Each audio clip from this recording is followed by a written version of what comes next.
একটু ঠান্ডা পানি অথবা শরবত যদি পেতাম। মামি কি করতেছে? মামি তুমি শরবত বানাইতেছো? একটু দিবা? খাই। মামি একটু দেও, মামি একটু দেও, একটু দেও খাই। বিরাট গরম লাগছে। এই বোন, অত জ্বালাস না, খালি সারাক্ষণ খাই খাই খালি খাই খাই খাই খাই। একটু দেও।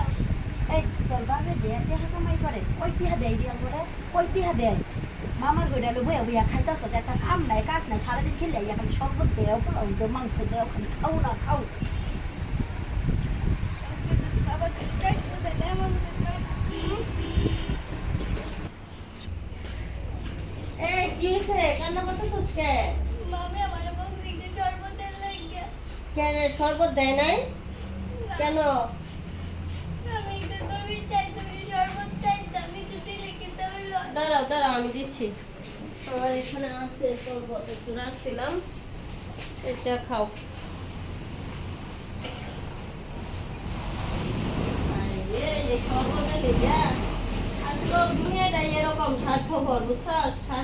স্বার্থ আছে দরকার, স্বার্থ আছে মানুষ আছে, স্বার্থ নাই কেউ নাই। স্বার্থে থাকলে সব বন্ধু বান্ধব আত্মীয় স্বজন সবাই আসবে।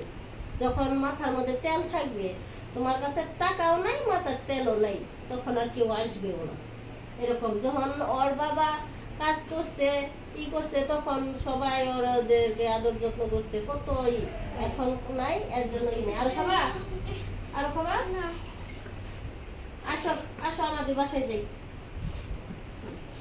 তোমার মতো যে সবাই দিলে তুমি চিনি। আহারে, যাও তুমি বসো, আমি আসতেছি।